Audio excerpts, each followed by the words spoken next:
Hello, my sketchbook lovelies. I wanted to show you an item that I got right around Thanksgiving time, and it's really been very super helpful. It's called a light box. They're very inexpensive.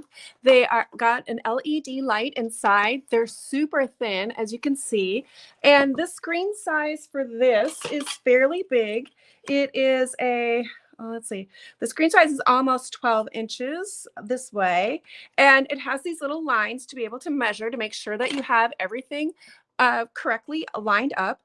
It's plugged in with a USB cord. So you're going to need the little box, like you use for your iPhone or connector.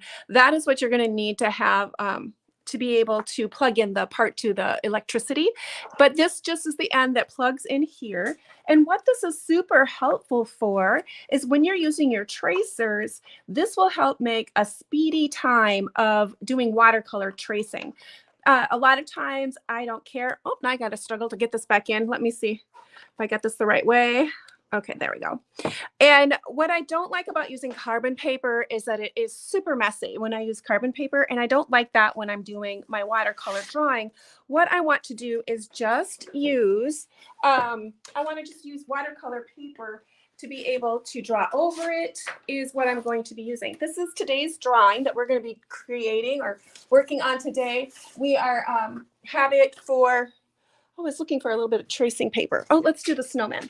What we were going to do today is we were going to have, I'll show the snowman. So this is my copy paper. I copied it out on my regular copy paper on my printer. And I've also been saying you can use the mixed media paper, cut it to the size, or I think you can buy mixed media paper, maybe not though, in the size of your same copy paper. And that will run through most printers. And you could just print it out if on mixed media paper, if you would like to do acrylic painting, or if you would like to do, if you didn't want to draw at all, you could do that and you would have your drawing and ready to go. But the way I do my tracing for this is there's this little button over here on the side. So this turns it on. There's different brightnesses. It's going to flicker just a little bit. I'm sorry about that until it kind of gets warmed up. And then I can change this to different brightnesses. Whoops, I turned it off. Okay, let's get this going. Sure, as soon as I'm going to show you, then it doesn't want to work. Okay, so let's turn this back on. Maybe I can do it so it's not going to flicker in your eyes, but it's not going to stay flickering. It might just show up that way because that's what's happening with that light system in the back until it gets a little warmed up.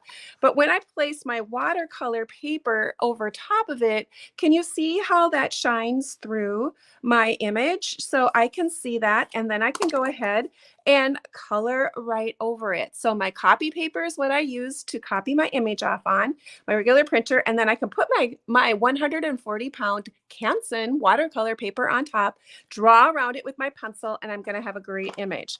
Now I can also put my watercolor drawing down this way, and this is how I transfer my paper. And then I go ahead and I can put it over top of my watercolor drawing that I have drawn, and I can do a tracer right on top of here. And that's how I create the tracers for you, so I don't have to redraw them. Now I have not tried it this way where if I can see, oh, and I can see slightly my watercolor paper. I wish that would stop blinking for you. I'm sorry. The watercolor paper underneath, and then I could see right on the top of that, I can see there. It hasn't done this in the past, so I'm not for sure. I didn't spend a lot of money on this, but I can see all the way through my watercolor paper, drawn fairly lightly. It's not drawn really dark, and I just put this over the top of it. The light will shine through the light box, and I will be able to copy it. So I just wanted to pass on that information. It is a simple little tool. Check on Amazon to see what they might have available, and check the ratings of that, what kind of ratings it gets before you purchase one, because I didn't really know which one to purchase, and I don't have a name on it. It does have these little things on the bottom. I did keep the box so I can just simply slide it back in there and store it. But it's a great little tool. It comes in super helpful for using your tracers onto watercolor paper.